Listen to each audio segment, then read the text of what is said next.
En el principio era la palabra, y la palabra era poder.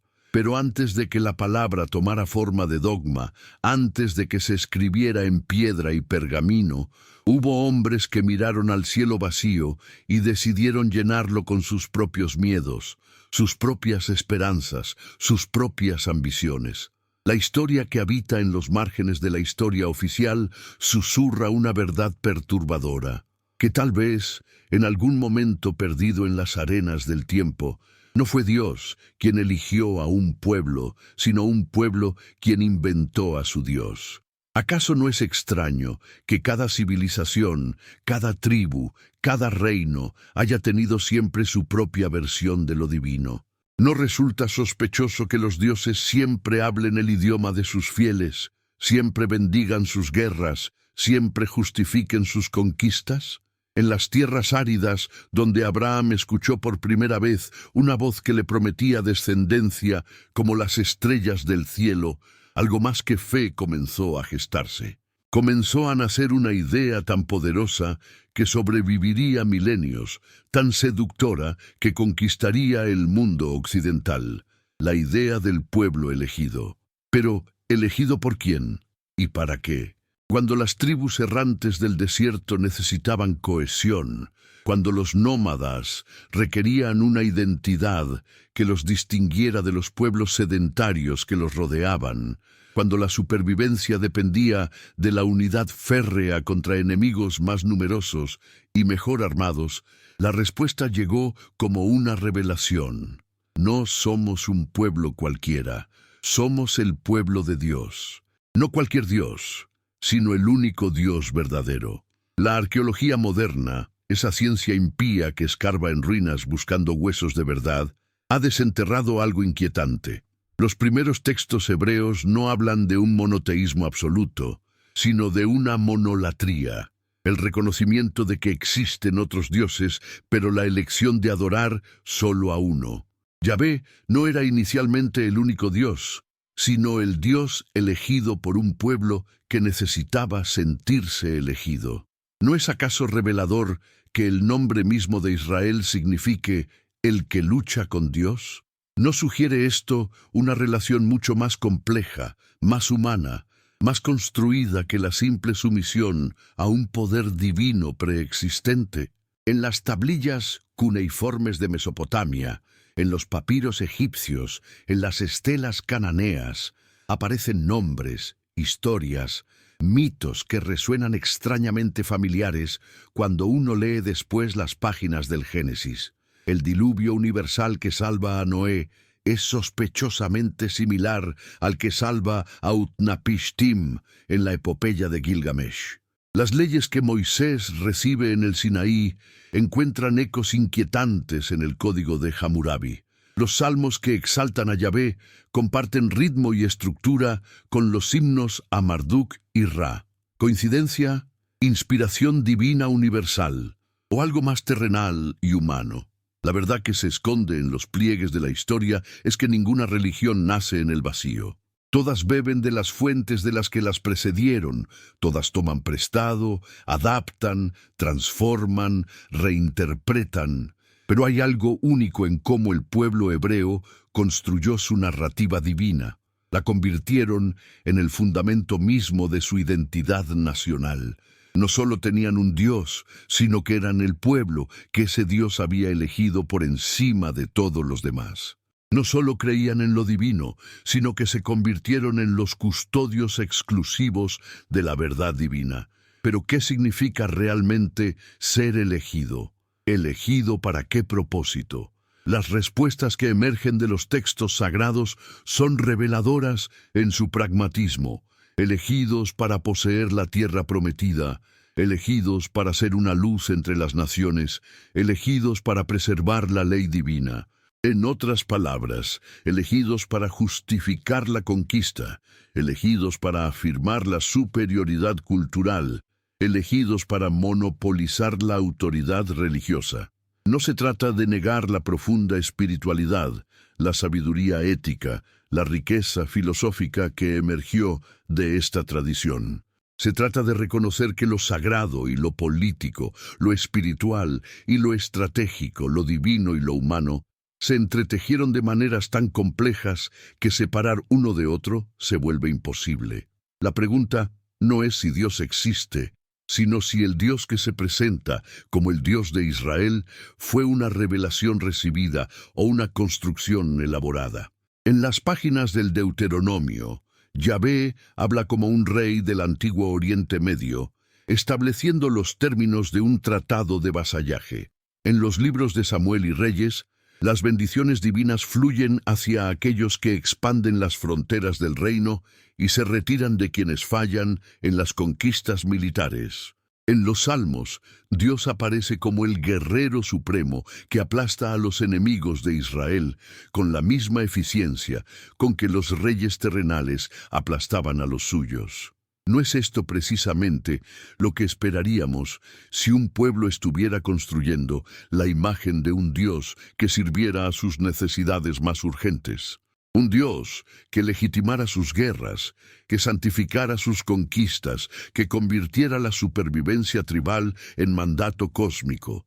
Un Dios que fuera, en esencia, la proyección perfecta de lo que necesitaban para mantener la cohesión interna y justificar la dominación externa. Pero hubo voces, incluso dentro de la misma tradición, que comenzaron a sospechar. Los profetas más tardíos, aquellos que escribieron durante y después del exilio babilónico, comenzaron a universalizar la figura de Yahvé. Ya no era solo el Dios de Israel, sino el Dios de toda la humanidad. Ya no se trataba de conquistar tierras, sino de establecer justicia. Ya no se hablaba de privilegios étnicos, sino de responsabilidades éticas universales. ¿Fue esto una evolución natural del pensamiento religioso? ¿O fue la respuesta desesperada de un pueblo que había perdido su tierra, su templo, su estatus político y necesitaba reinventar su relación con lo divino para sobrevivir como comunidad en la diáspora? ¿No es significativo que el monoteísmo absoluto, la idea de un Dios único y universal, haya cristalizado precisamente cuando Israel dejó de ser una entidad política independiente? La historia de la religión está llena de estos momentos de reinvención, de estos giros teológicos que coinciden misteriosamente con las necesidades políticas y sociales del momento. Cuando el cristianismo necesitó convertirse en religión de imperio, desarrolló la doctrina de la Trinidad que permitía honrar al emperador como representante divino. Cuando el Islam necesitó unificar las tribus árabes, proclamó que no había más Dios que Alá y Mahoma era su profeta, estableciendo así una autoridad religiosa centralizada que trascendía las lealtades tribales. ¿No será que cada pueblo, en su momento de mayor necesidad, ha inventado la versión de Dios que más les convenía para su supervivencia y expansión? ¿No será que la historia de las religiones es, en realidad, la historia de cómo los humanos han proyectado sus anhelos más profundos hacia un cielo que permanece eternamente silencioso? En las cuevas de Qumrán, donde los esenios guardaron celosamente sus pergaminos esperando el fin del mundo, se encontraron textos que hablan de múltiples mesías, de calendarios alternativos, de interpretaciones de la ley que diferían radicalmente de las que luego se volverían ortodoxas. Incluso dentro del judaísmo del Segundo Templo había múltiples voces, múltiples visiones, múltiples versiones de lo que significaba ser el pueblo elegido. ¿Quién decidió cuáles de estas voces eran auténticas y cuáles heréticas? ¿Quién estableció qué textos eran inspirados y cuáles apócrifos? ¿No fueron acaso los mismos poderes institucionales que tenían más que ganar manteniendo ciertas interpretaciones y suprimiendo otras? La pregunta que resuena en el viento del desierto, la pregunta que los arqueólogos encuentran en cada fragmento de cerámica, en cada inscripción desgastada, en cada ruina que cuenta una historia diferente a la oficial, es esta. ¿Qué pasaría si descubriéramos que el pueblo elegido se eligió a sí mismo? ¿Qué pasaría si la voz que Abraham escuchó en Ur de los Caldeos fuera no la de un Dios preexistente llamándolo, sino la de un pueblo futuro justificando retrospectivamente su propia existencia? ¿No es esto, después de todo, lo que hacen todos los pueblos? ¿No construyen todos sus mitos fundacionales para explicar por qué están donde están, por qué son como son, por qué merecen lo que tienen y por qué otros no lo merecen? La diferencia es que la mayoría de los pueblos admiten que sus mitos son mitos. Solo algunos pocos han tenido la audacia o la necesidad de presentar sus mitos como historia literal, como revelación divina, como verdad absoluta. Y en esta audacia, en esta necesidad, en esta capacidad de convertir la construcción humana en mandato divino, reside tal vez el secreto del poder duradero de la idea del pueblo elegido. No es solo que se dijeron elegidos por Dios, es que convencieron al mundo de que Dios mismo había confirmado su elección. Pero ¿y si no fuera así? ¿Y si el momento fundacional, el momento en que Dios supuestamente eligió a Israel, fuera en realidad el momento en que Israel decidió inventar un Dios que los eligiera? ¿Cambiaría esto algo fundamental sobre la validez de la tradición espiritual que emergió de esta decisión? ¿O simplemente nos revelaría algo profundo sobre la capacidad humana para crear significado, para construir trascendencia, para generar lo sagrado a partir de la necesidad más desesperada de sentido? Aquellas mismas estrellas que Abraham contempló en el desierto siguen brillando indiferentes sobre la tierra. No han confirmado ni negado las promesas que él creyó escuchar. Siguen siendo, como siempre fueron, puntos de luz en la oscuridad, hermosos y silenciosos, ajenos a los dramas humanos que se desarrollan bajo su brillo. La pregunta es si en ese silencio cósmico, en esa ausencia de confirmación divina evidente, la humanidad tiene el derecho, o tal vez incluso la obligación, de crear sus propios dioses, de elegirse a sí misma, de construir sus propios puentes hacia lo trascendente. Y si es así, entonces tal vez la pregunta no sea si Dios eligió a Israel o si Israel inventó a Dios. Tal vez la pregunta sea por qué la humanidad necesita tanto creer en la elección divina que está dispuesta a inventarla cuando no la encuentra. En algún lugar entre la fe y la razón, entre la revelación y la construcción, entre lo divino y lo humano, se esconde una verdad que las instituciones religiosas han temido durante milenios. Una verdad que un hombre nacido en Ámsterdam hace 400 años tendría la audacia de pronunciar en voz alta, arriesgando no solo su carrera y su comunidad, sino su propia alma. Una verdad que cambiaría para siempre la forma en que la humanidad podría pensar sobre Dios, sobre la religión, sobre la naturaleza misma de lo sagrado. Pero esa es una historia que pertenece a la segunda parte de este relato, cuando la filosofía se encuentre cara a cara con el dogma y la razón desafíe a la fe en un duelo que sacudiría los cimientos del mundo occidental. En las calles empedradas de Ámsterdam del siglo XVII, donde el oro de las Indias se mezclaba con el humo de las sinagogas y el aroma del comercio internacional, nació un hombre destinado a convertirse en el hereje más peligroso de su tiempo. Baruch Spinoza, cuyo nombre mismo significaba bendito, se convertiría en la maldición de todo lo que su comunidad consideraba sagrado. Su crimen no fue robar ni matar, ni siquiera apostatar silenciosamente. Su crimen fue pensar, ¿por qué la humanidad teme tanto a la verdad? Esta pregunta perseguía a Spinoza mientras pulía lentes en su taller, creando instrumentos que permitían ver más claramente tanto las estrellas lejanas como los microorganismos invisibles. ¿No era irónico que un hombre dedicado a perfeccionar la visión fuera condenado por ver demasiado claramente lo que otros preferían mantener en la penumbra de la fe ciega? La excomunión que cayó sobre él en 1656 fue más que un castigo religioso. Fue un intento desesperado de silenciar una mente que había comenzado a desentrañar los hilos mismos del tejido sagrado. Porque Spinoza no se limitó a cuestionar esta o aquella doctrina particular. Spinoza cuestionó la naturaleza misma de la revelación, la posibilidad misma de que un Dios antropomórfico hubiera elegido a un pueblo específico para revelarle verdades específicas en momentos específicos de la historia. En su Tratado Teológico Político, esa obra que circuló anónimamente porque su publicación abierta habría significado una sentencia de muerte, Spinoza planteó una hipótesis que hacía temblar los cimientos de 3 milenios de tradición religiosa. ¿Y si los profetas no fueran receptores de revelaciones divinas, sino hombres dotados de una imaginación excepcional que expresaban verdades universales a través del lenguaje particular de su tiempo y cultura?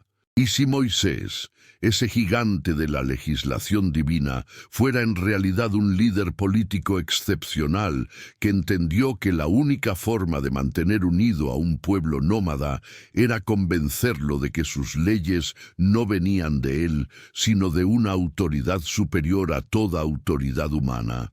¿Y si las tablas de la ley fueran el primer ejemplo documentado de lo que hoy llamaríamos ingeniería social, el uso deliberado de la creencia religiosa para crear cohesión política?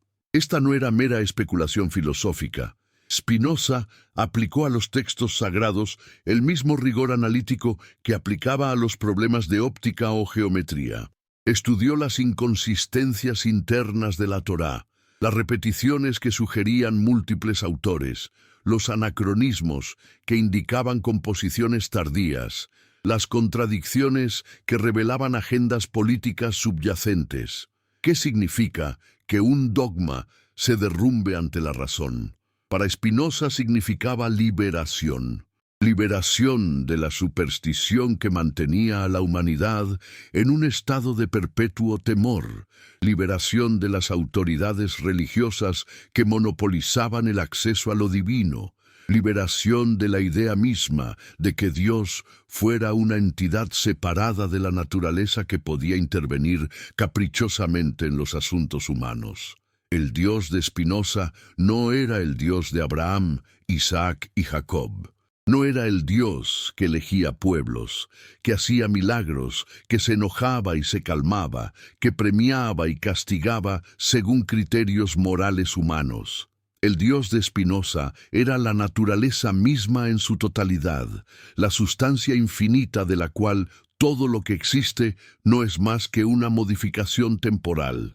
Deus sive natura, Dios o la naturaleza, dos nombres para una sola realidad.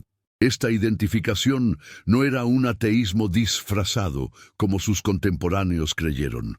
Era algo mucho más radical. Era la disolución completa de la división entre lo sagrado y lo profano, entre lo natural y lo sobrenatural, entre lo humano y lo divino. Si Dios era la naturaleza, entonces todo era igualmente sagrado y nada era privilegiado por una elección divina especial. ¿No será que la verdadera fe comienza cuando las certezas se quiebran? Spinoza sugería que sí, que la auténtica religiosidad no residía en la obediencia ciega a dogmas heredados, sino en el amor intelectual hacia la realidad tal como era, no como los seres humanos querían que fuera. La verdadera piedad no consistía en someterse a mandamientos supuestamente divinos, sino en comprender las leyes naturales que gobernaban tanto el cosmos físico como la conducta humana. Pero esta visión tenía implicaciones devastadoras para toda la estructura de poder que se había construido sobre la idea del pueblo elegido. Si no había un Dios personal que eligiera a algunos por encima de otros, si no había revelaciones especiales otorgadas a pueblos específicos, si no había leyes divinas que requirieran interpretación autorizada por una casta sacerdotal, entonces, ¿sobre qué base podía cualquier grupo reclamar superioridad espiritual, privilegio divino o autoridad religiosa exclusiva? La respuesta de las autoridades religiosas de su tiempo fue swift y brutal. No solo lo expulsaron de la sinagoga, proclamaron que nadie debe comunicarse con él oralmente o por escrito, ni hacerle favor alguno, ni permanecer bajo el mismo techo que él, ni estar a menos de 4 codos de él, ni leer ningún papel hecho o escrito por él. Fue borrado de la existencia social, convertido en un no ser, en un fantasma que caminaba entre los vivos, pero ya no pertenecía a la comunidad de los elegidos. ¿Por qué la Iglesia teme más a las dudas que a las herejías? Porque las herejías pueden refutarse con argumentos teológicos, pueden combatirse con otros dogmas, pueden neutralizarse mediante la excomunión o la persecución. Pero las dudas razonables, las preguntas que emergen del análisis riguroso, los cuestionamientos que se basan en evidencia y lógica, esos son más difíciles de combatir. Requieren respuestas racionales, no solo afirmaciones autoritarias. Spinoza no propuso una herejía alternativa. Propuso un método, el método de la razón aplicada, sin restricciones a cualquier tema, incluyendo los más sagrados. Propuso que los textos bíblicos fueran leídos como documentos históricos, productos de su tiempo, expresiones de la mentalidad y las necesidades de los pueblos que los produjeron. Propuso que los milagros fueran entendidos como eventos naturales mal comprendidos por observadores que carecían de conocimiento científico. Propuso que los profetas fueran vistos como individuos dotados de imaginación moral excepcional, no como receptores pasivos de revelaciones sobrenaturales. En su análisis del Antiguo Testamento, Spinoza llegó a conclusiones que no se volverían académicamente respetables hasta 2 siglos después. Que la Torá había sido compilada por múltiples autores en diferentes periodos. Que muchas de las historias patriarcales eran construcciones tardías, diseñadas para justificar reclamaciones territoriales contemporáneas. Que las leyes mosaicas reflejaban las necesidades sociales y políticas de una sociedad tribal específica, no mandatos universales de una divinidad atemporal. Y si el Dios que creemos nos eligió fue en realidad una creación humana para justificarnos. Esta pregunta atravesaba como una espada el corazón mismo de la identidad judía, cristiana e islámica, porque las 3 religiones abrahámicas se fundaban sobre la premisa de la elección divina. Los judíos como pueblo elegido, los cristianos como nueva Israel, los musulmanes como comunidad final de los creyentes. Pero Spinoza fue más allá de la crítica textual y histórica. Penetró en la psicología misma de la creencia religiosa. ¿Por qué los seres humanos necesitaban tanto creer en un Dios antropomórfico? ¿Por qué proyectaban sobre la divinidad sus propios deseos, temores, ambiciones y prejuicios? ¿Por qué no podían aceptar un universo gobernado por leyes naturales impersonales, hermosas en su simplicidad, sublimes en su inevitabilidad? La respuesta, sugería Spinoza, radicaba en el miedo. Miedo a la muerte, miedo a la insignificancia, miedo a un cosmos indiferente, donde los seres humanos no ocuparan un lugar especial. La religión institucional había explotado estos miedos, ofreciendo certezas consoladoras a cambio de obediencia intelectual. Había prometido inmortalidad personal, significado cósmico, protección divina especial para aquellos dispuestos a aceptar sin cuestionar las doctrinas oficiales. Pero, ¿y si esta consolación tuviera un precio demasiado alto? ¿Y si el precio fuera la renuncia a la capacidad más preciosa del ser humano? La capacidad de pensar libremente, de cuestionar todo, de buscar la verdad sin restricciones previas. ¿Y si la verdadera dignidad humana residiera no en ser elegidos por un Dios, sino en ser capaces de crear significado, belleza y ética sin necesidad de validación sobrenatural? En las páginas de la Ética, Esa obra maestra de precisión geométrica y pasión filosófica, Spinoza desarrolló una visión alternativa de lo que podía significar la vida humana en un universo natural.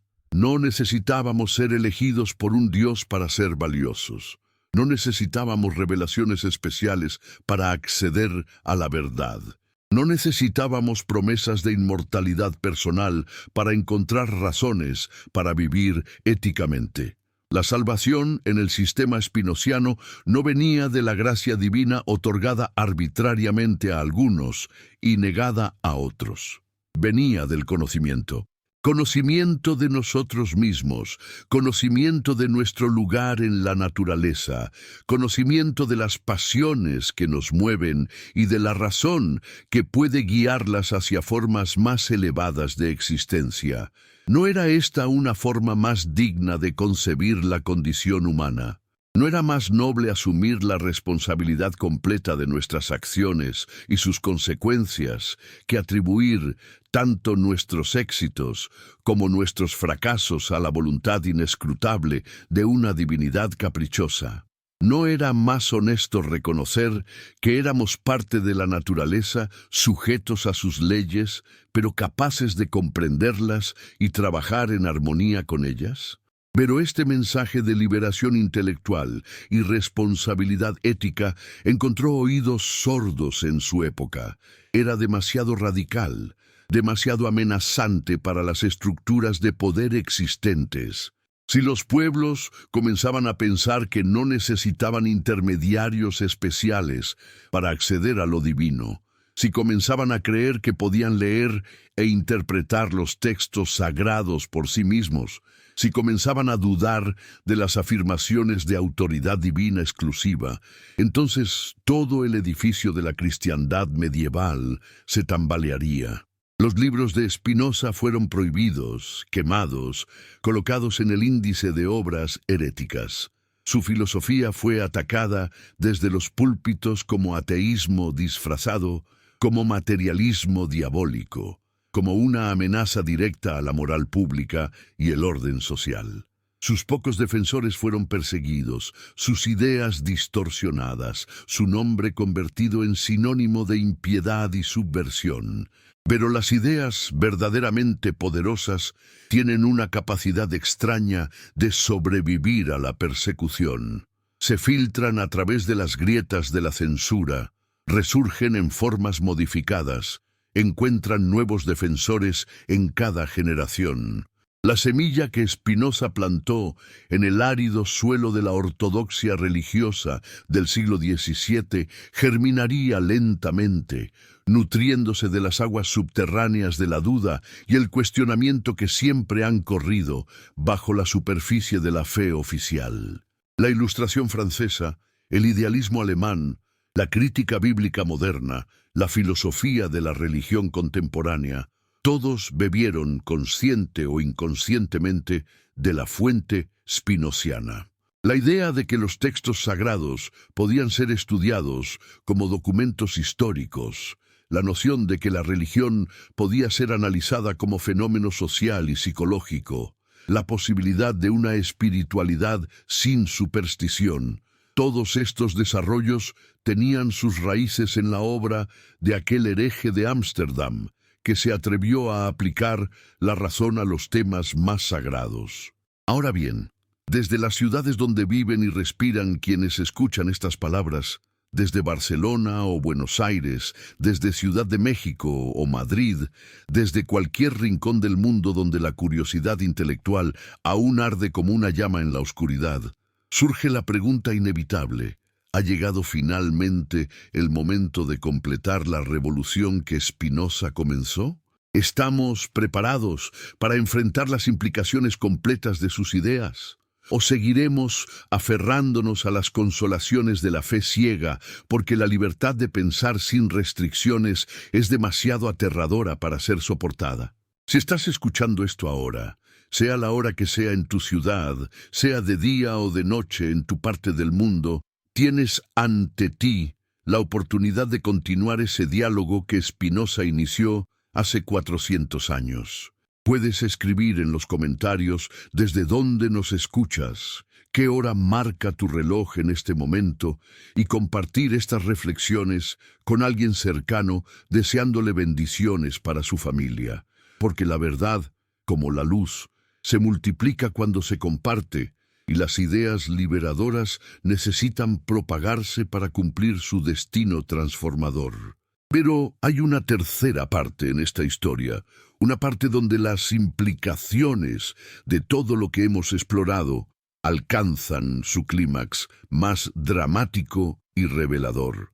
Una parte donde la pregunta ya no es si tenemos el derecho de cuestionar, sino si tenemos el valor de vivir con las respuestas que encontramos cuando cuestionamos sin reservas.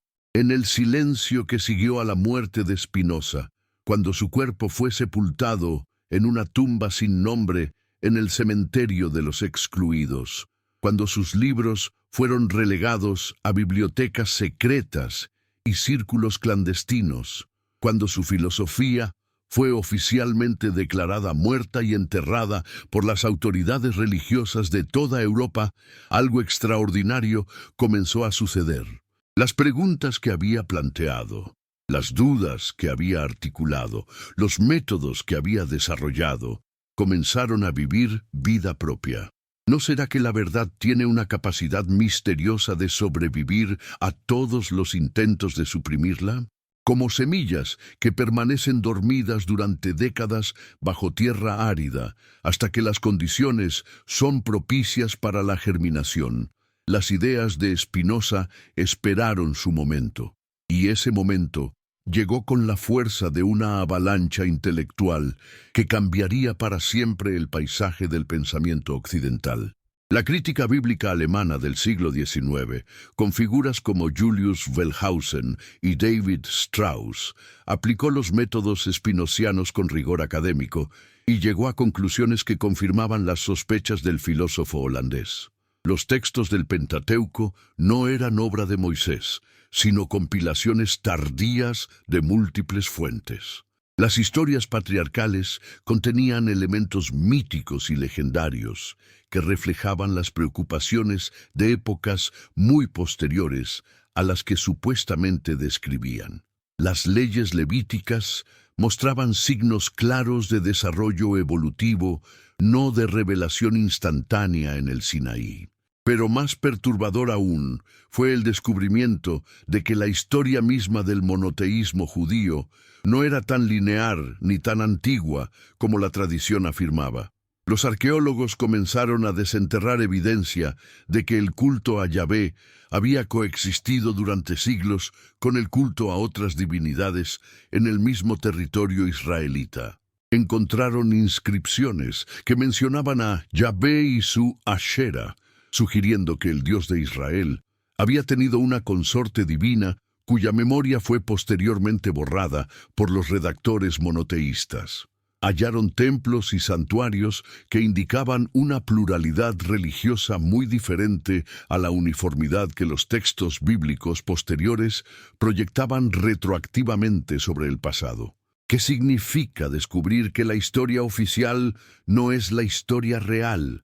¿Qué implica encontrar que los fundamentos sobre los cuales se construyeron 3 milenios de fe religiosa son más frágiles, más humanos, más construidos de lo que nadie se atrevió a imaginar? Para algunos, estos descubrimientos fueron devastadores. Si los textos sagrados no eran la palabra literal de Dios, si las historias fundacionales contenían elementos míticos, si la tradición religiosa había evolucionado y se había transformado a lo largo de los siglos, en lugar de haberse transmitido intacta desde una revelación original, entonces, ¿qué quedaba de la fe? ¿Sobre qué base podía sostenerse la creencia religiosa? Pero para otros, estos descubrimientos fueron liberadores. Liberadores porque revelaban que los seres humanos tenían una capacidad extraordinaria para crear significado, para construir sistemas éticos, para generar experiencias de lo trascendente sin necesidad de validación sobrenatural externa. Si los antiguos israelitas habían sido capaces de desarrollar una tradición moral tan rica y duradera a través de procesos completamente humanos, entonces, ¿no era esto testimonio de la grandeza potencial de la humanidad en lugar de evidencia de su dependencia de fuerzas externas? La pregunta espinociana fundamental resurgió con nueva urgencia. ¿Quién crea a quién? ¿El hombre a Dios o Dios al hombre? Y la evidencia histórica, arqueológica, textual, psicológica que se había acumulado durante los siglos posteriores a Spinoza parecía inclinarse abrumadoramente hacia una dirección. Los dioses, al menos los dioses tal como los conocemos a través de las tradiciones religiosas específicas, son creaciones humanas. Esto no significaba necesariamente ateísmo. Podía significar algo mucho más sutil y complejo. El reconocimiento de que lo que llamamos Dios emerge del encuentro entre la conciencia humana y el misterio irreducible de la existencia. Que lo sagrado no es algo que existe independientemente en algún reino sobrenatural, sino algo que surge cuando los seres humanos se abren con suficiente profundidad y honestidad a la experiencia de estar vivos en un universo cuya belleza, complejidad y significado exceden toda comprensión completa. Pero no había algo aterrador en esta responsabilidad. Si éramos nosotros los creadores de nuestros dioses, entonces éramos también completamente responsables por las consecuencias de nuestras creaciones religiosas. No podíamos culpar a una revelación divina externa por los aspectos problemáticos de nuestras tradiciones. No podíamos refugiarnos en la autoridad incuestionable de textos sagrados, cuando esos textos justificaban la opresión, la exclusión, la violencia contra los que pensaban diferente. Las guerras religiosas, las cruzadas, las inquisiciones, las persecuciones, los fundamentalismos que habían manchado de sangre la historia humana en nombre de Dios, todos estos horrores tendrían que ser reconocidos como responsabilidad humana. No podíamos decir que Dios nos ordenó cuando fuimos nosotros quienes pusimos esas órdenes en boca de Dios. Pero al mismo tiempo, esta responsabilidad abría posibilidades extraordinarias. Si éramos los creadores de nuestras concepciones de lo divino, entonces también podíamos recrearlas. Podíamos desarrollar formas de espiritualidad más inclusivas, más compasivas, más respetuosas de la diversidad humana. Podíamos mantener lo mejor de nuestras tradiciones religiosas, su sabiduría ética, su profundidad contemplativa, su capacidad de generar comunidad y significado, mientras descartábamos los elementos que ya no servían al florecimiento humano. En las obras de teólogos como Rudolf Bultmann, que hablaba de desmitologizar el cristianismo, o filósofos como Paul Tillich, que redefinía a Dios como el fundamento del ser en lugar de una entidad sobrenatural específica, podemos ver el eco de las intuiciones spinocianas trabajando para transformar la religión desde adentro. Ya no se trataba de preservar dogmas antiguos intactos, sino de extraer la sabiduría perenne que podía encontrarse en esos dogmas y expresarla en formas que fueran honesta e intelectualmente sostenibles para mentes modernas. ¿Pero acaso las masas estaban preparadas para esta transformación? ¿No había algo en la psicología humana que resistía con fuerza desesperada la idea de asumir responsabilidad completa por el significado y la moralidad? ¿No era más consolador creer en un Dios que nos había elegido especialmente, que tenía un plan específico para nuestras vidas, que nos recompensaría después de la muerte si obedecíamos sus mandamientos durante la vida? La resistencia que encontraron las ideas científicas sobre la evolución biológica, la edad de la Tierra, el origen del universo, todas estas controversias eran síntomas de una lucha más profunda. La lucha entre la necesidad humana de certezas consoladoras y la evidencia que desafiaba esas certezas. La guerra entre la fe y la razón que Spinoza había anticipado 3 siglos antes seguía siendo librada en aulas, tribunales, parlamentos, medios de comunicación. ¿Por qué la humanidad teme tanto a la verdad? Tal vez porque la verdad, cuando finalmente la enfrentamos sin filtros protectores, revela que estamos más solos en el universo de lo que queremos admitir. Pero también revela que somos más poderosos, más creativos, más responsables de lo que las religiones institucionales nos han enseñado a creer.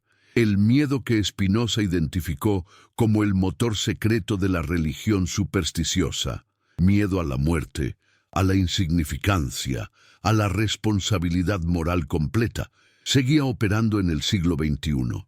Pero también había comenzado a emerger algo nuevo.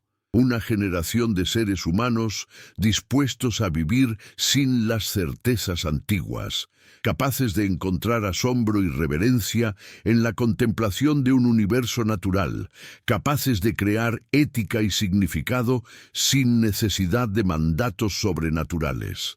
¿No será que estamos presenciando el nacimiento de una nueva forma de conciencia espiritual? Una espiritualidad que no requiere la negación de la evidencia científica, que no depende de la subordinación intelectual a autoridades externas, que puede abrazar tanto el misterio como el conocimiento, tanto la finitud como la trascendencia.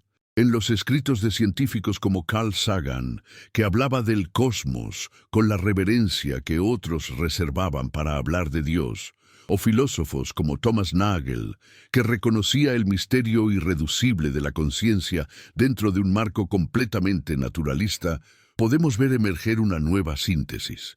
Una síntesis que honra tanto la capacidad humana de conocer como su capacidad de asombrarse, tanto su necesidad de verdad como su necesidad de significado. Pero ¿qué implicaciones tiene todo esto para las comunidades religiosas existentes? Para los millones de personas que encuentran consuelo, identidad, propósito en las tradiciones que Spinoza y sus sucesores intelectuales sometieron a crítica tan devastadora? La respuesta no puede ser simple imposición de una nueva ortodoxia secular sobre las ortodoxias religiosas tradicionales. Eso sería simplemente reemplazar un dogmatismo con otro. La respuesta tiene que emerger del diálogo honesto, del reconocimiento mutuo de que tanto los creyentes como los escépticos están luchando con las mismas preguntas fundamentales sobre el significado, la moralidad, la mortalidad, el propósito. Tal vez la contribución más duradera de Spinoza no fue demostrar que las religiones tradicionales estaban equivocadas, sino mostrar que era posible hacer preguntas radicales sobre los temas más sagrados sin perder la capacidad de experimentar reverencia, asombro, amor intelectual hacia la realidad.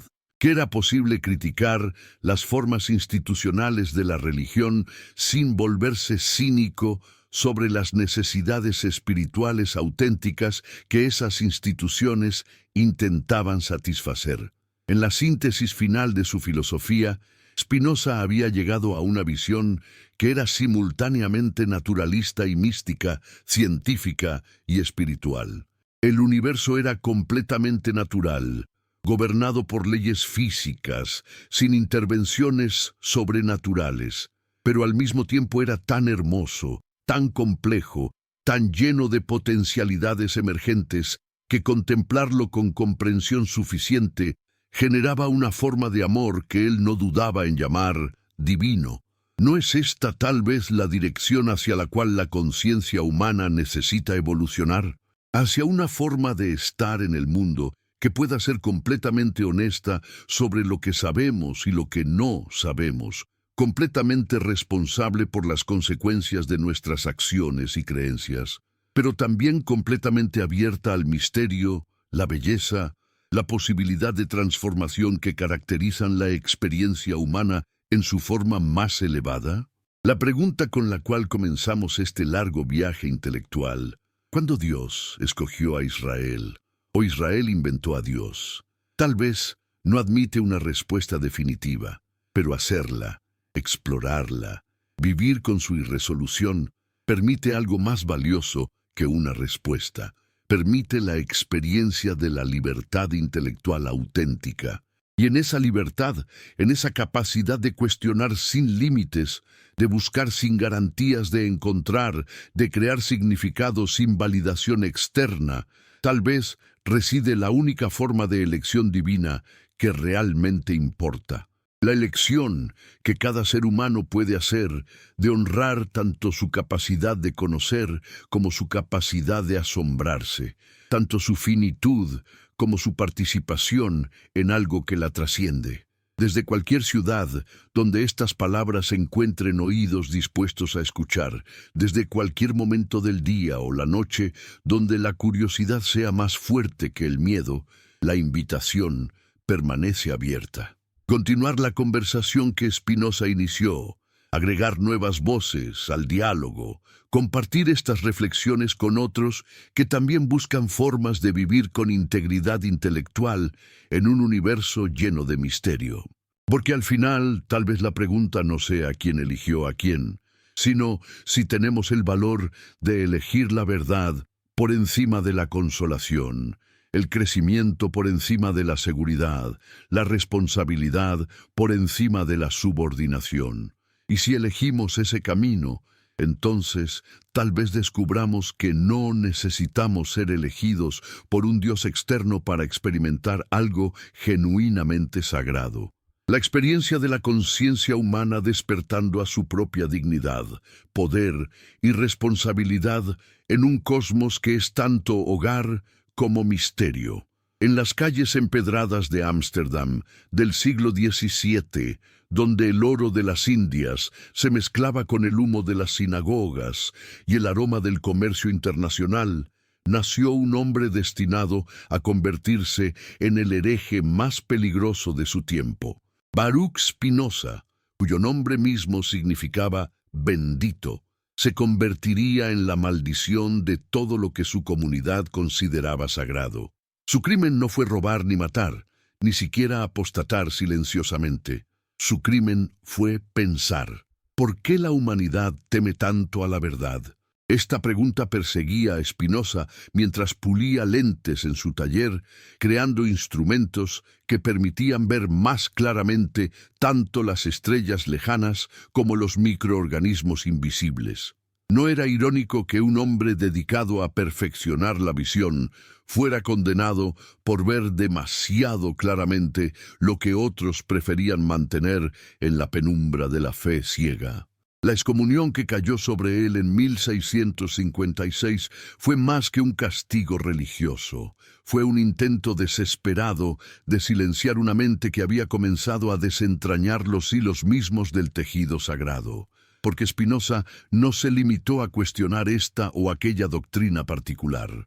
Spinoza cuestionó la naturaleza misma de la revelación, la posibilidad misma de que un Dios antropomórfico hubiera elegido a un pueblo específico para revelarle verdades específicas en momentos específicos de la historia.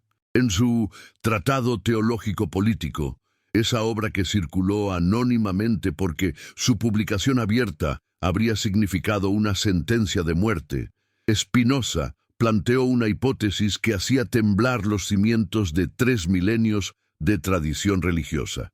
¿Y si los profetas no fueran receptores de revelaciones divinas, sino hombres dotados de una imaginación excepcional que expresaban verdades universales a través del lenguaje particular de su tiempo y cultura? ¿Y si Moisés, ese gigante de la legislación divina, fuera en realidad un líder político excepcional que entendió que la única forma de mantener unido a un pueblo nómada era convencerlo de que sus leyes no venían de él, sino de una autoridad superior a toda autoridad humana? ¿Y si las tablas de la ley fueran el primer ejemplo documentado de lo que hoy llamaríamos ingeniería social, el uso deliberado de la creencia religiosa para crear cohesión política? Esta no era mera especulación filosófica. Spinoza aplicó a los textos sagrados el mismo rigor analítico que aplicaba a los problemas de óptica o geometría. Estudió las inconsistencias internas de la Torá, las repeticiones que sugerían múltiples autores, los anacronismos que indicaban composiciones tardías, las contradicciones que revelaban agendas políticas subyacentes. En las páginas del Génesis encontró dos relatos de la creación que diferían no solo en detalles, sino en concepciones fundamentales sobre la naturaleza de Dios y su relación con el mundo.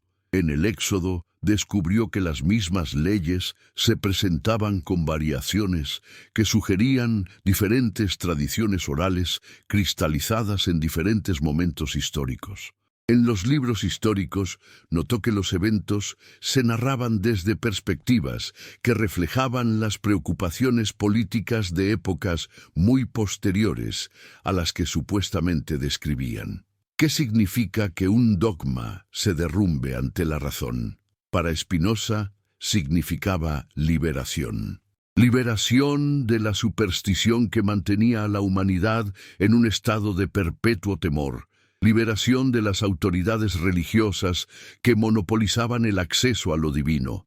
Liberación de la idea misma de que Dios fuera una entidad separada de la naturaleza que podía intervenir caprichosamente en los asuntos humanos.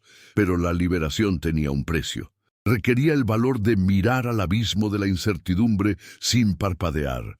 Requería la honestidad de reconocer que muchas de las certezas sobre las cuales se habían construido civilizaciones enteras eran, en el mejor de los casos, construcciones humanas útiles y, en el peor, engaños perpetuados por el poder para mantener el control sobre las masas. El Dios de Spinoza no era el Dios de Abraham, Isaac y Jacob. No era el Dios que elegía pueblos, que hacía milagros, que se enojaba y se calmaba, que premiaba y castigaba según criterios morales humanos. El Dios de Spinoza era la naturaleza misma en su totalidad, la sustancia infinita de la cual todo lo que existe no es más que una modificación temporal. Deus sive natura, Dios o la naturaleza, dos nombres para una sola realidad. Esta identificación no era un ateísmo disfrazado como sus contemporáneos creyeron. Era algo mucho más radical. Era la disolución completa de la división entre lo sagrado y lo profano, entre lo natural y lo sobrenatural, entre lo humano y lo divino. Si Dios era la naturaleza, entonces todo era igualmente sagrado y nada era privilegiado por una elección divina especial. Las implicaciones de esta visión reverberaban como ondas sísmicas a través de toda la estructura del pensamiento religioso occidental. Si no había un Dios personal, separado del mundo, entonces no podía haber revelaciones especiales otorgadas a pueblos específicos. Si no había intervenciones sobrenaturales en la historia, entonces los milagros tenían que ser reinterpretados como eventos naturales mal comprendidos por observadores que carecían de conocimiento científico adecuado. ¿No será que la verdadera fe comienza cuando las certezas se quiebran? Spinoza sugería que sí, que la auténtica religiosidad no residía en la obediencia ciega a dogmas heredados, sino en el amor intelectual hacia la realidad tal como era, no como los seres humanos querían que fuera. La verdadera piedad no consistía en someterse a mandamientos supuestamente divinos, sino en comprender las leyes naturales que gobernaban tanto el cosmos físico como la conducta humana. En su análisis de los profetas bíblicos, Spinoza desarrolló una teoría psicológica de la experiencia religiosa que era siglos adelantada a su tiempo. Los profetas, sostenía, no eran receptores pasivos de mensajes divinos transmitidos desde algún reino sobrenatural. Eran individuos dotados de una imaginación moral excepcional, una capacidad superior para percibir las tendencias sociales y políticas de su tiempo, y un talento dramático para expresar sus intuiciones en formas que resonaran poderosamente en la mentalidad de sus contemporáneos. Cuando Isaías veía visiones del Mesías futuro, no estaba recibiendo información privilegiada sobre eventos que ocurrirían siglos después. Estaba expresando, a través del lenguaje simbólico disponible en su cultura, una intuición profunda sobre las potencialidades de transformación social y espiritual que existían dentro de la condición humana. Cuando Jeremías profetizaba la destrucción de Jerusalén, no estaba transmitiendo un decreto divino inmutable, sino que estaba haciendo una predicción política basada en su comprensión aguda de las dinámicas de poder internacional de su época. Esta reinterpretación naturalista de la profecía tenía implicaciones devastadoras para toda la estructura de autoridad de las religiones abrahámicas. Si los profetas eran visionarios humanos excepcionales, en lugar de portavoces literales de Dios, entonces sus enseñanzas tenían que ser evaluadas por su sabiduría intrínseca, no por su supuesta autoridad divina. Si los textos sagrados eran productos de desarrollo histórico humano en lugar de revelaciones atemporales, entonces podían y debían ser reinterpretados, criticados, incluso rechazados cuando entraran en conflicto con la evidencia y la razón. ¿Por qué la Iglesia teme más a las dudas que a las herejías? Porque las herejías pueden refutarse con argumentos teológicos, pueden combatirse con otros dogmas, pueden neutralizarse mediante la excomunión o la persecución. Pero las dudas razonables, las preguntas que emergen del análisis riguroso, los cuestionamientos que se basan en evidencia y lógica, esos son más difíciles de combatir. Requieren respuestas racionales, no solo afirmaciones autoritarias. Spinoza no propuso una herejía alternativa, propuso un método, el método de la razón aplicada sin restricciones a cualquier tema, incluyendo los más sagrados. Propuso que los textos bíblicos fueran leídos como documentos históricos, productos de su tiempo, expresiones de la mentalidad y las necesidades de los pueblos que los produjeron. Propuso que los milagros fueran entendidos como eventos naturales mal comprendidos por observadores que carecían de conocimiento científico. Propuso que los profetas fueran vistos como individuos dotados de imaginación moral excepcional, no como receptores pasivos de revelaciones sobrenaturales. La respuesta de las autoridades religiosas fue swift y brutal. No solo lo expulsaron de la sinagoga, proclamaron que nadie debe comunicarse con él oralmente o por escrito, ni hacerle favor alguno, ni permanecer bajo el mismo techo que él, ni estar a menos de 4 codos de él, ni leer ningún papel hecho o escrito por él. Fue borrado de la existencia social, convertido en un no ser, en un fantasma que caminaba entre los vivos, pero ya no pertenecía a la comunidad de los elegidos. Pero el ostracismo social no detuvo el trabajo de su mente. En su modesto estudio, rodeado de instrumentos ópticos y manuscritos filosóficos, Spinoza continuó desarrollando las implicaciones de su visión revolucionaria. En los fragmentos que se conservan de su correspondencia con otros intelectuales europeos, podemos ver el desarrollo de ideas que no se volverían académicamente respetables hasta 2 siglos después.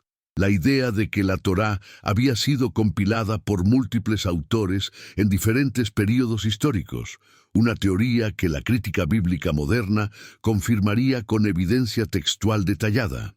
La noción de que muchas de las historias patriarcales eran construcciones tardías, diseñadas para justificar reclamaciones territoriales contemporáneas, una hipótesis que la arqueología moderna apoyaría con la ausencia de evidencia independiente para la existencia histórica de Abraham, Isaac y Jacob. La percepción de que las leyes mosaicas reflejaban las necesidades sociales y políticas de una sociedad tribal específica, no mandatos universales de una divinidad atemporal, una comprensión que la antropología comparada confirmaría al mostrar cómo sociedades similares desarrollan códigos legales similares en respuesta a desafíos similares. ¿Y si el Dios que creemos nos eligió fue en realidad una creación humana para justificarnos? Esta pregunta atravesaba como una espada el corazón mismo de la identidad judía, cristiana e islámica, porque las tres religiones abrahámicas se fundaban sobre la premisa de la elección divina. Los judíos como pueblo elegido original, los cristianos como nueva Israel que había heredado las promesas divinas, los musulmanes como comunidad final de los creyentes que había recibido la revelación completa y definitiva. Pero Spinoza fue más allá de la crítica textual y histórica. Penetró en la psicología misma de la creencia religiosa. ¿Por qué los seres humanos necesitaban tanto creer en un Dios antropomórfico? ¿Por qué proyectaban sobre la divinidad sus propios deseos, temores, ambiciones y prejuicios? ¿Por qué no podían aceptar un universo gobernado por leyes naturales impersonales, hermosas en su simplicidad, sublimes en su inevitabilidad? La respuesta, sugería Spinoza, radicaba en el miedo. Miedo a la muerte, miedo a la insignificancia, miedo a un cosmos indiferente donde los seres humanos no ocuparan un lugar especial. La religión institucional había explotado estos miedos, ofreciendo certezas consoladoras a cambio de obediencia intelectual. Había prometido inmortalidad personal, significado cósmico, protección divina especial para aquellos dispuestos a aceptar sin cuestionar las doctrinas oficiales. En el Tratado Teológico Político, Spinoza desarrolló una teoría política de la religión que anticipaba análisis modernos sobre las funciones sociales de las creencias religiosas. Las religiones, argumentaba, no emergían primariamente de experiencias místicas auténticas, sino de la necesidad de los gobernantes de mantener el orden social. Un pueblo que creía que sus leyes venían directamente de Dios sería mucho más obediente que un pueblo que sabía que las leyes eran construcciones humanas modificables.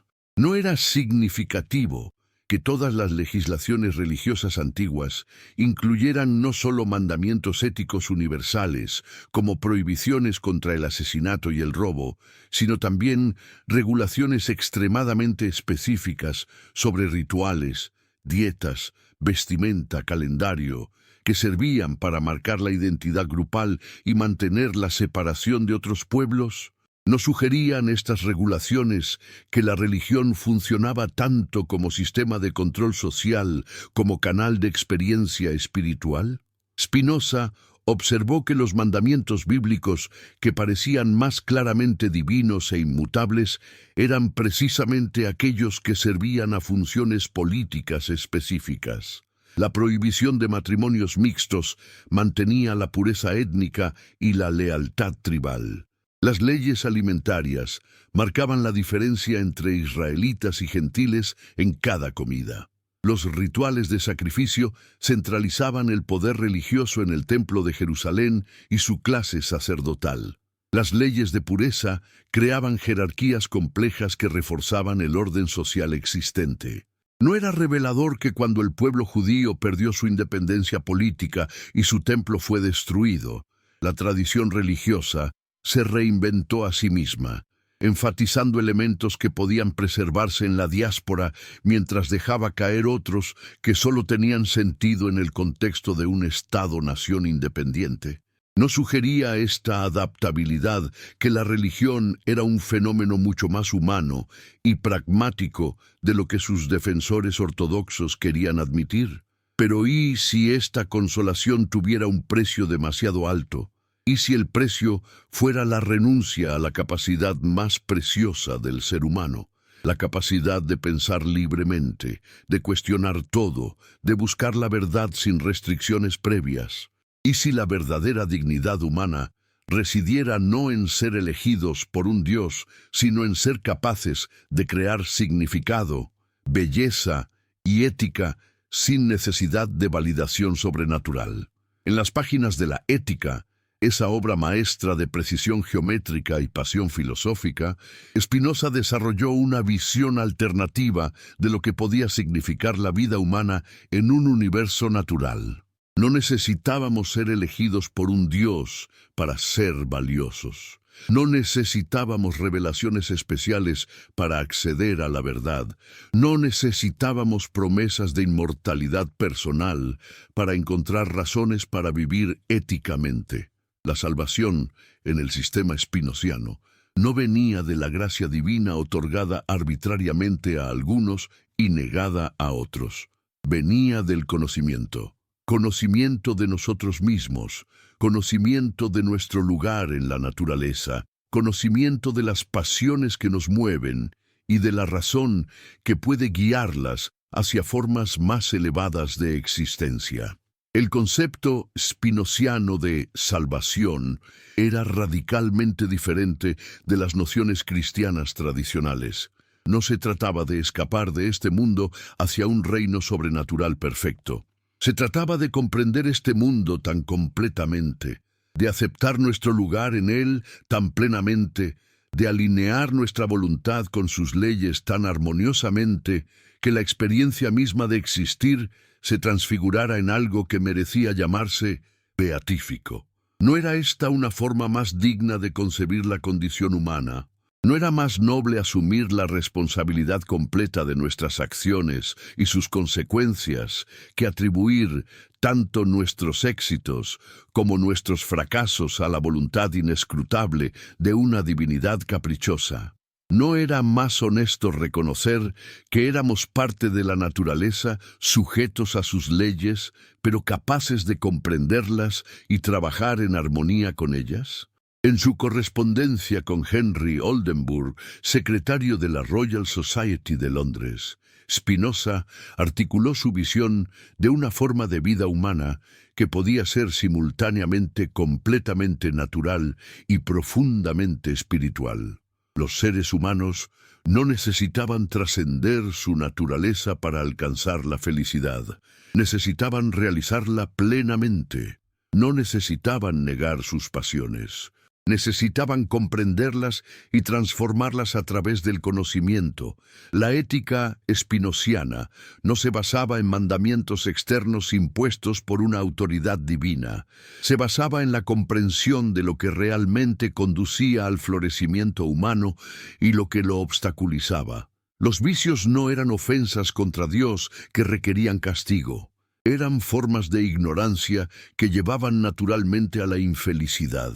Las virtudes no eran méritos que ganaban recompensas celestiales, eran formas de sabiduría que generaban naturalmente satisfacción y alegría. Pero este mensaje de liberación intelectual y responsabilidad ética encontró oídos sordos en su época.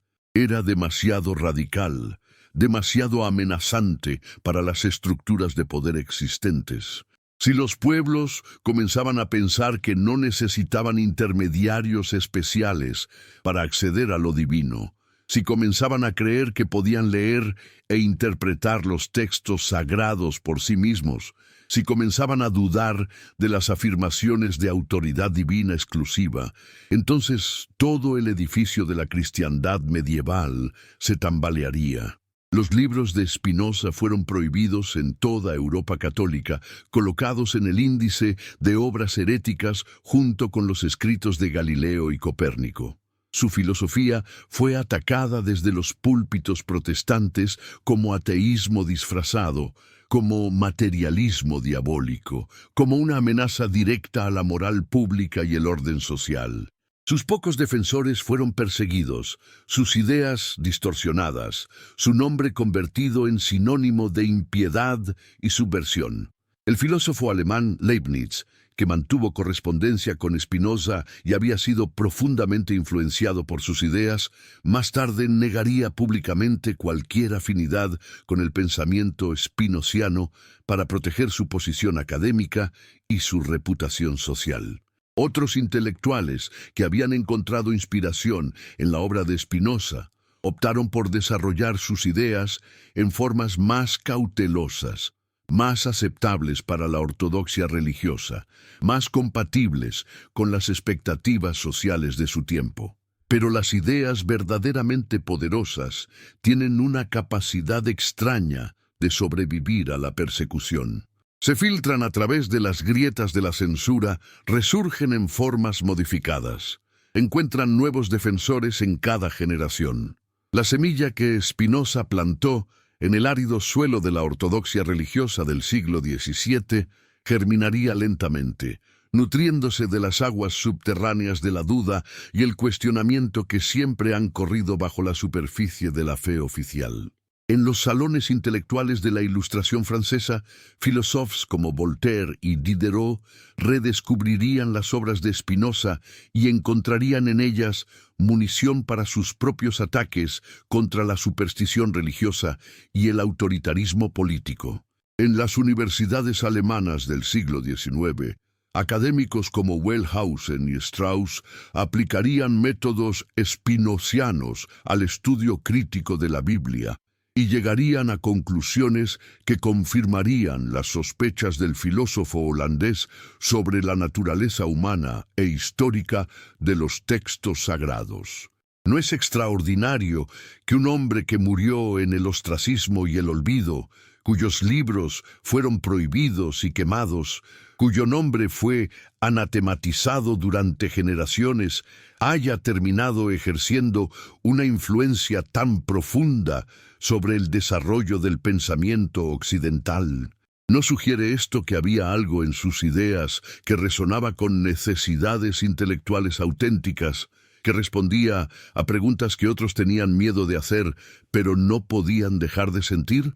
La influencia de Spinoza se extendió mucho más allá de los círculos filosóficos académicos.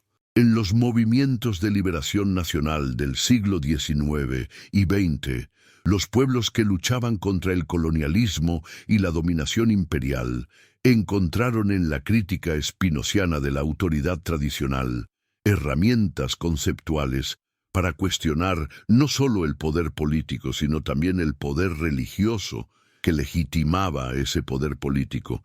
Si los textos sagrados podían ser estudiados críticamente como documentos históricos, si las tradiciones religiosas podían ser analizadas como construcciones sociales, si las autoridades espirituales podían ser desafiadas en base a la razón y la evidencia, entonces ninguna forma de dominación estaba más allá del cuestionamiento. La liberación intelectual que Spinoza había propuesto contenía semillas de liberación política, social, cultural, que florecerían en contextos que él nunca podría haber imaginado. Desde Barcelona hasta Buenos Aires, desde Madrid hasta Ciudad de México, desde cualquier lugar donde estas palabras encuentren mentes dispuestas a escuchar, la pregunta spinoziana fundamental sigue resonando. ¿Tenemos el valor de vivir como seres plenamente responsables de nuestro propio destino? ¿O seguiremos buscando autoridades externas que nos digan qué pensar, qué sentir, qué valorar?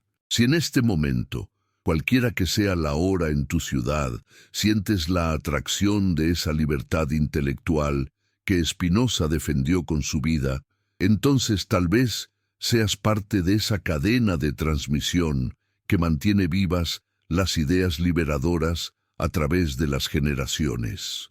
Escribe en los comentarios desde dónde nos acompañas.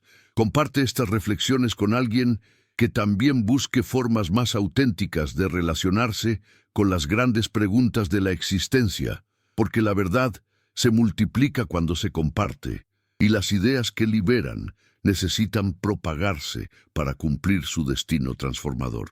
Pero hay una tercera dimensión de esta historia que aún no hemos explorado completamente.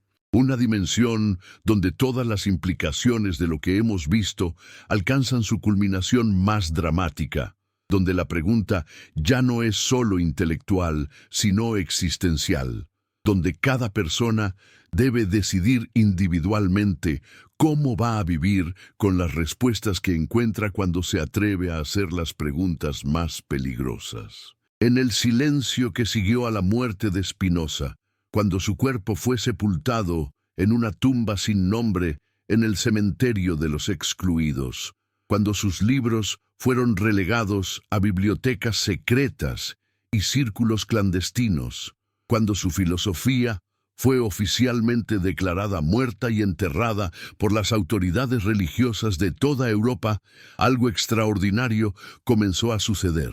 Las preguntas que había planteado, las dudas que había articulado, los métodos que había desarrollado, comenzaron a vivir vida propia. ¿No será que la verdad tiene una capacidad misteriosa de sobrevivir a todos los intentos de suprimirla? Como semillas que permanecen dormidas durante décadas bajo tierra árida, hasta que las condiciones son propicias para la germinación. Las ideas de Spinoza esperaron su momento, y ese momento llegó con la fuerza de una avalancha intelectual que cambiaría para siempre el paisaje del pensamiento occidental. La crítica bíblica alemana del siglo XIX, con figuras como Julius Wellhausen y David Strauss, aplicó los métodos espinocianos con rigor académico y llegó a conclusiones que confirmaban las sospechas del filósofo holandés. Los textos del Pentateuco no eran obra de Moisés, sino compilaciones tardías de múltiples fuentes conocidas como el Yavista, el Eloísta, el Deuteronomista y la fuente sacerdotal. Las historias patriarcales contenían elementos míticos y legendarios que reflejaban las preocupaciones de épocas muy posteriores a las que supuestamente describían. Las leyes levíticas mostraban signos claros de desarrollo evolutivo, no de revelación instantánea en el Sinaí. Pero más perturbador aún fue el descubrimiento de que la historia misma del monoteísmo judío no era tan lineal ni tan antigua como la tradición afirmaba. Los arqueólogos comenzaron a desenterrar evidencia de que el culto a Yahvé había coexistido durante siglos con el culto a otras divinidades en el mismo territorio israelita.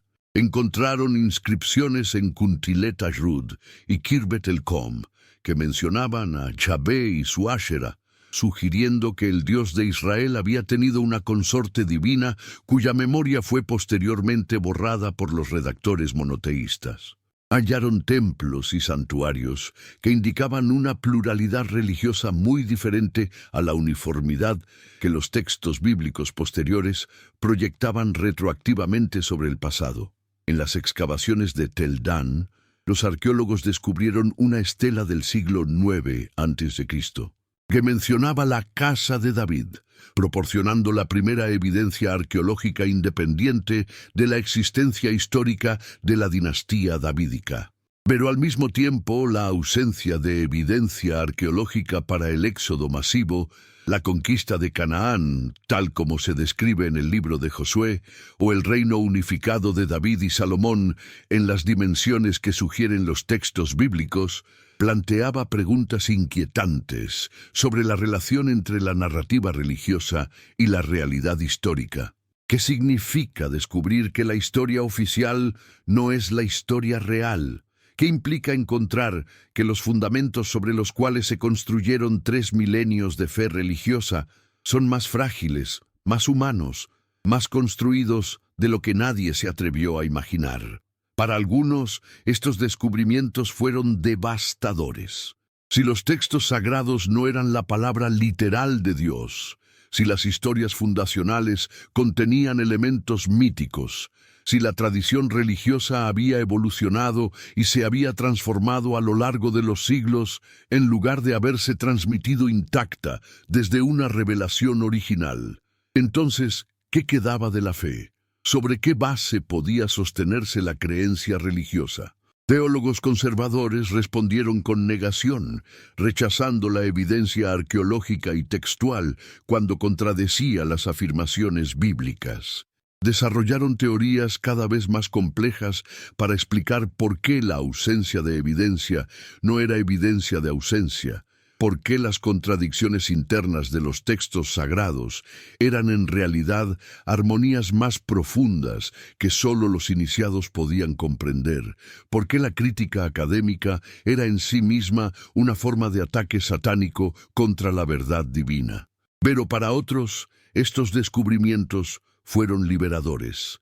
Liberadores porque revelaban que los seres humanos tenían una capacidad extraordinaria para crear significado, para construir sistemas éticos, para generar experiencias de lo trascendente sin necesidad de validación sobrenatural externa. Si los antiguos israelitas habían sido capaces de desarrollar una tradición moral tan rica y duradera a través de procesos completamente humanos, entonces, ¿no era esto testimonio de la grandeza potencial de la humanidad en lugar de evidencia de su dependencia de fuerzas externas? La pregunta espinociana fundamental resurgió con nueva urgencia en el siglo XX. ¿Quién crea a quién? ¿El hombre a Dios o Dios al hombre? Y la evidencia histórica, arqueológica, textual, psicológica, que se había acumulado durante los siglos posteriores a Spinoza, parecía inclinarse abrumadoramente hacia una dirección: los dioses. Al menos los dioses, tal como los conocemos a través de las tradiciones religiosas específicas, son creaciones humanas. Antropólogos como Claude Lévi-Strauss demostraron cómo diferentes culturas desarrollaban mitos estructuralmente similares para abordar contradicciones fundamentales en la experiencia humana. Psicólogos como Carl Jung mostraron cómo ciertos símbolos y narrativas religiosas aparecían cross-culturalmente porque emergían de estructuras profundas de la psique humana, no de revelaciones divinas externas. Sociólogos como Émile Durkheim revelaron cómo las religiones funcionaban primariamente como sistemas de cohesión social, creando solidaridad grupal a través de creencias y rituales compartidos. Esto no significaba necesariamente ateísmo. Podía significar algo mucho más sutil y complejo: el reconocimiento de que lo que llamamos Dios emerge del encuentro entre la conciencia humana y el misterio irreducible de la existencia. Que lo sagrado no es algo que existe independientemente en algún reino sobrenatural, sino algo que surge cuando los seres humanos se abren con suficiente profundidad y honestidad a la experiencia de estar vivos en un universo cuya belleza, complejidad y significado exceden toda comprensión completa. Filósofos como Paul Tillich intentaron preservar la dimensión religiosa de la experiencia humana, redefiniendo radicalmente lo que se entendía por Dios. Para Tillich, Dios no era una entidad sobrenatural específica, sino el fundamento del ser, la fuente última de significado y valor que se manifestaba a través de la realidad natural y la experiencia humana. Esta reformulación permitía mantener el lenguaje religioso tradicional, mientras lo vaciaba de contenido supernatural específico. Pero, ¿no había algo aterrador en esta responsabilidad? Si éramos nosotros los creadores de nuestros dioses, entonces éramos también completamente responsables por las consecuencias de nuestras creaciones religiosas.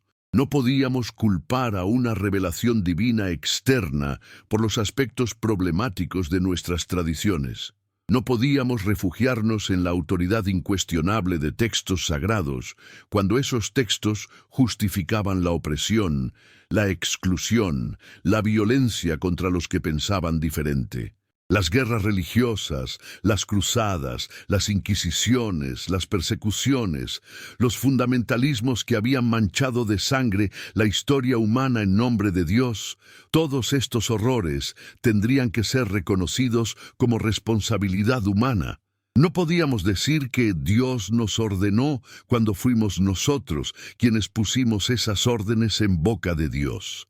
El siglo XX proporcionó ejemplos devastadores de lo que sucedía cuando los seres humanos creaban dioses seculares y los seguían con devoción religiosa. El nazismo y el stalinismo mostraron cómo la necesidad humana de trascendencia, cuando se desviaba de canales religiosos tradicionales, podía manifestarse en formas aún más destructivas. Los estados totalitarios no eliminaron la religión. La reemplazaron con cultos políticos que exigían el mismo tipo de fe ciega, obediencia absoluta y sacrificio personal que las religiones tradicionales habían demandado. ¿No sugería esto que la capacidad humana para crear lo sagrado era tan poderosa que no podía ser simplemente abolida, sino que tenía que ser canalizada hacia formas más sabias y constructivas? Pero al mismo tiempo, esta responsabilidad abría posibilidades extraordinarias. Si éramos los creadores de nuestras concepciones de lo divino, entonces también podíamos recrearlas. Podíamos desarrollar formas de espiritualidad más inclusivas, más compasivas, más respetuosas de la diversidad humana.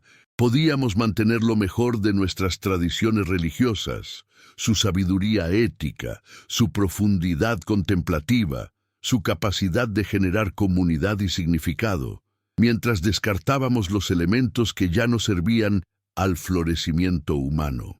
En las obras de teólogos como Rudolf Bultmann, que hablaba de desmitologizar el cristianismo, o pensadores como Dietrich Bonhoeffer, que escribió sobre la necesidad de una religiosidad sin religión, podemos ver el eco de las intuiciones spinozianas, trabajando para transformar la religión desde adentro. Ya no se trataba de preservar dogmas antiguos intactos, sino de extraer la sabiduría perenne que podía encontrarse en esos dogmas y expresarla en formas que fueran honesta e intelectualmente sostenibles para mentes modernas. Movimientos como la teología de la liberación en América Latina mostraron cómo las tradiciones religiosas podían ser reinterpretadas radicalmente para servir a la justicia social en lugar de legitimizar la opresión. Teólogos como Gustavo Gutiérrez y Leonardo Boff desarrollaron lecturas de los textos bíblicos que enfatizaban el mandato de cuidar a los pobres y marginados por encima de las preocupaciones por la ortodoxia doctrinal.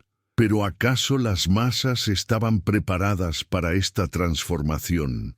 ¿No había algo en la psicología humana que resistía con fuerza desesperada la idea de asumir responsabilidad completa por el significado y la moralidad? ¿No era más consolador creer en un Dios que nos había elegido especialmente, que tenía un plan específico para nuestras vidas, que nos recompensaría después de la muerte si obedecíamos sus mandamientos durante la vida? La resistencia que encontraron las ideas científicas sobre la evolución biológica, la edad de la Tierra, el origen del universo, todas estas controversias eran síntomas de una lucha más profunda. La lucha entre la necesidad humana de certezas consoladoras y la evidencia que desafiaba esas certezas. La guerra entre la fe y la razón, que Spinoza había anticipado 3 siglos antes, seguía siendo librada en aulas, tribunales, parlamentos, medios de comunicación. En los Estados Unidos, los juicios sobre la enseñanza de la evolución, desde el famoso caso Scopes de 1925 hasta las controversias contemporáneas sobre el diseño inteligente, mostraron cómo las implicaciones de la investigación científica seguían siendo percibidas como amenazas existenciales por comunidades religiosas que habían construido su identidad sobre interpretaciones literales de texto, sagrados. ¿Por qué la humanidad teme tanto a la verdad? Tal vez porque la verdad, cuando finalmente la enfrentamos sin filtros protectores, revela que estamos más solos en el universo de lo que queremos admitir. Pero también revela que somos más poderosos, más creativos, más responsables de lo que las religiones institucionales nos han enseñado a creer. El miedo que Spinoza identificó como el motor secreto de la religión supersticiosa, miedo a la muerte, a la insignificancia, a la responsabilidad moral completa, seguía operando en el siglo XXI.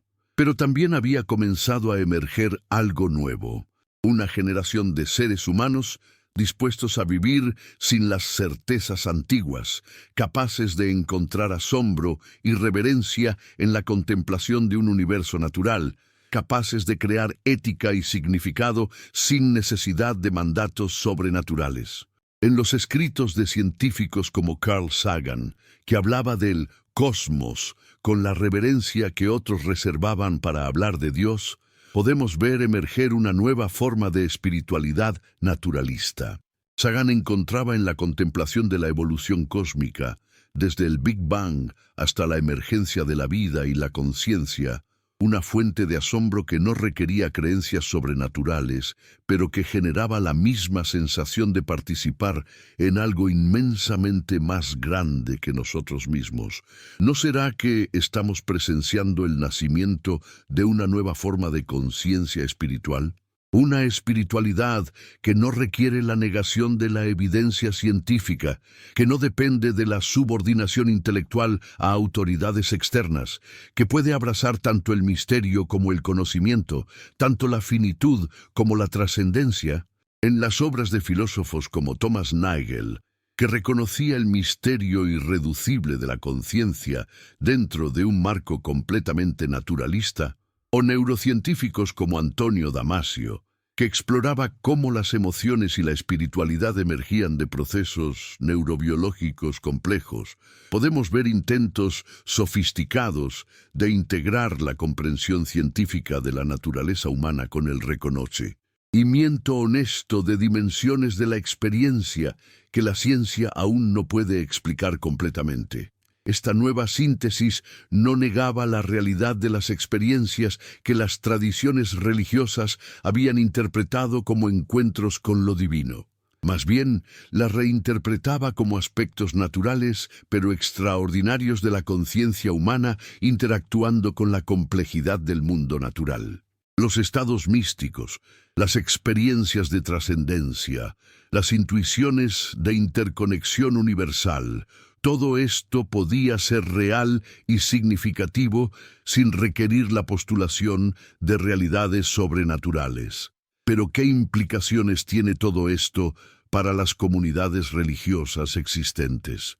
Para los millones de personas que encuentran consuelo, identidad, propósito en las tradiciones que Spinoza y sus sucesores intelectuales sometieron a crítica tan devastadora?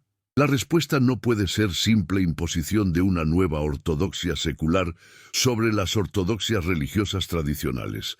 Eso sería simplemente reemplazar un dogmatismo con otro.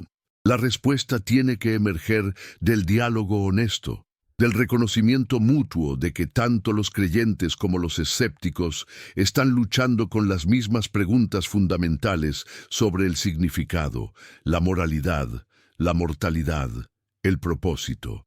En comunidades como la Iglesia Episcopal en Estados Unidos, que ha ordenado obispos abiertamente homosexuales y ha adoptado posiciones progresistas sobre una amplia gama de temas sociales, podemos ver intentos de mantener las formas institucionales de la religión tradicional, mientras se adapta su contenido a comprensiones contemporáneas de la dignidad humana y la justicia social. En movimientos como el judaísmo reconstruccionista, desarrollado por Mordecai Kaplan, que definía el judaísmo como una civilización religiosa en lugar de una religión revelada, podemos ver intentos de preservar la riqueza cultural y ética de las tradiciones ancestrales mientras se reconoce honestamente su naturaleza humana y construida.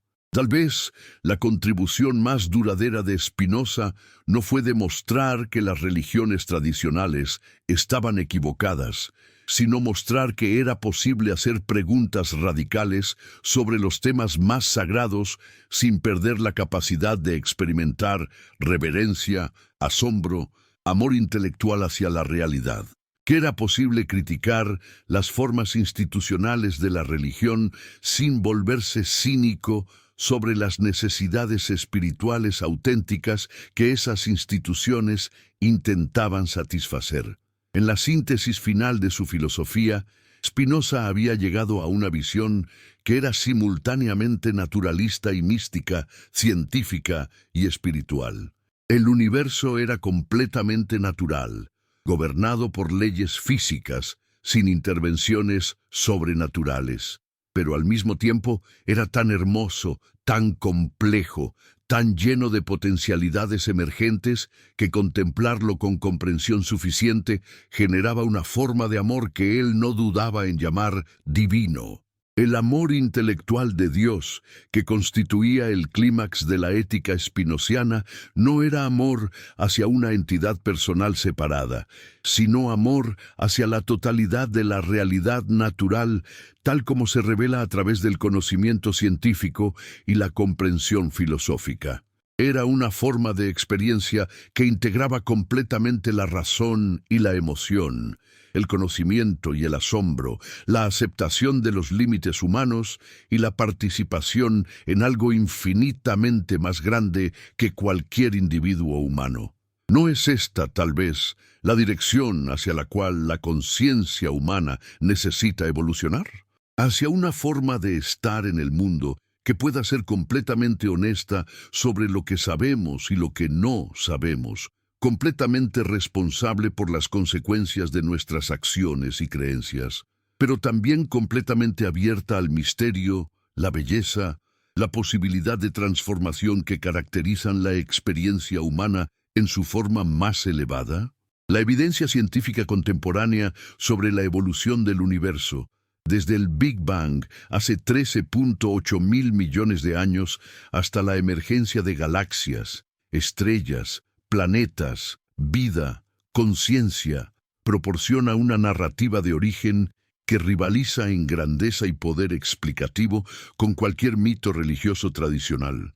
Pero a diferencia de los mitos antiguos, esta narrativa está abierta a revisión, basada en nueva evidencia, no afirma autoridad absoluta, reconoce honestamente las limitaciones de nuestro conocimiento actual. ¿No hay algo profundamente inspirador en saber que somos literalmente hechos de polvo de estrellas? Que los átomos de carbono en nuestros cuerpos se forjaron en los núcleos de estrellas que vivieron y murieron miles de millones de años antes de que nuestro sistema solar existiera. ¿No genera esta comprensión científica un sentido de conexión cósmica que es tan profundo como cualquier intuición mística tradicional?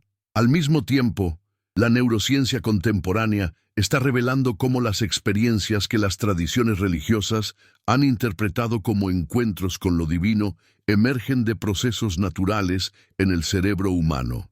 Los estudios de meditadores experimentados usando técnicas de neuroimagen muestran cambios específicos en la actividad cerebral que se correlacionan con informes de experiencias trascendentes. Esto no reduce estas experiencias a meros procesos neurales. La experiencia de la belleza musical no se vuelve menos real o significativa cuando entendemos cómo el cerebro procesa sonidos, pero sí sugiere que podemos tener experiencias genuinamente espirituales sin postular intervenciones sobrenaturales. La pregunta con la cual comenzamos este largo viaje intelectual: ¿cuándo Dios escogió a Israel? ¿O Israel inventó a Dios? Tal vez no admite una respuesta definitiva, pero hacerla, explorarla, vivir con su irresolución, permite algo más valioso que una respuesta. Permite la experiencia de la libertad intelectual auténtica. Y en esa libertad, en esa capacidad de cuestionar sin límites, de buscar sin garantías de encontrar, de crear significado sin validación externa, tal vez reside la única forma de elección divina que realmente importa. La elección que cada ser humano puede hacer de honrar tanto su capacidad de conocer como su capacidad de asombrarse, tanto su finitud como su participación en algo que la trasciende. ¿No es esto lo que Spinoza finalmente nos enseñó? Que no necesitamos ser elegidos por un Dios externo para experimentar algo genuinamente sagrado. La experiencia de la conciencia humana despertando a su propia dignidad, poder y responsabilidad en un cosmos que es tanto hogar como misterio. En las grandes ciudades del mundo contemporáneo, desde Sao Paulo hasta Nueva Delhi, desde Lagos hasta Shanghái, Millones de personas están navegando precisamente esta tensión entre las tradiciones heredadas y las comprensiones emergentes. Están buscando formas de honrar la sabiduría de sus ancestros mientras abrazan la evidencia científica contemporánea. Están tratando de mantener conexiones con comunidades religiosas que les proporcionan identidad y apoyo social, mientras desarrollan comprensiones más sofisticadas de cómo funcionan realmente la naturaleza y la psicología humana. Esta no es una búsqueda fácil. Requiere vivir con ambigüedad, con preguntas sin respuestas definitivas, con la tensión entre lo que queremos que sea verdad y lo que la evidencia sugiere que realmente es verdad. Pero tal vez sea precisamente en esta dificultad donde reside su valor. Las verdades fáciles rara vez son transformadoras. Las que requieren coraje intelectual para ser enfrentadas son las que tienen el poder de cambiar cómo vivimos. Desde cualquier ciudad donde estas palabras encuentren oídos dispuestos a escuchar, desde cualquier momento del día o la noche donde la curiosidad sea más fuerte que el miedo, la invitación permanece abierta. Continuar la conversación que Spinoza inició hace 4 siglos, agregar nuevas voces al diálogo, compartir estas reflexiones con otros que también buscan formas de vivir con integridad intelectual en un universo lleno de misterio. Escribe en los comentarios desde qué lugar del mundo nos acompañas en esta exploración. ¿Qué hora marca tu reloj mientras contemplas estas preguntas que no tienen respuestas fáciles? Y comparte este contenido con alguien cercano deseándole bendiciones para su familia. Porque las ideas que liberan necesitan circular libremente para cumplir su destino. Y las conversaciones que importan necesitan multiplicarse para generar el cambio que el mundo necesita. Al final, tal vez la pregunta no sea quién eligió a quién, sino si tenemos el valor de elegir la verdad por encima de la consolación, el crecimiento por encima de la seguridad, la responsabilidad por encima de la subordinación. Y si elegimos ese camino, entonces tal vez descubramos que no necesitamos ser elegidos por un Dios externo para experimentar algo genuinamente sagrado. La experiencia de vivir con los ojos completamente abiertos en un universo que excede infinitamente nuestra comprensión, pero que nos ha dado la capacidad extraordinaria de intentar comprenderlo. ¿No es esto suficiente milagro? ¿No es suficientemente sagrado? ¿No merece esto toda la reverencia, toda la gratitud, todo el amor que alguna vez dirigimos hacia dioses imaginarios en cielos inalcanzables? En el silencio que sigue a estas preguntas, en el espacio que se abre cuando las certezas antiguas se disuelven y las posibilidades nuevas comienzan a tomar forma, cada persona debe encontrar su propia respuesta. Pero tal vez sea precisamente en ese acto de búsqueda personal, en esa responsabilidad individual de crear significado sin garantías externas, donde finalmente encontramos lo que las religiones tradicionales prometieron pero nunca pudieron entregar. La experiencia directa de participar conscientemente en el misterio infinito de la existencia. Y si eso no es salvación, entonces al menos es algo igualmente valioso, es libertad.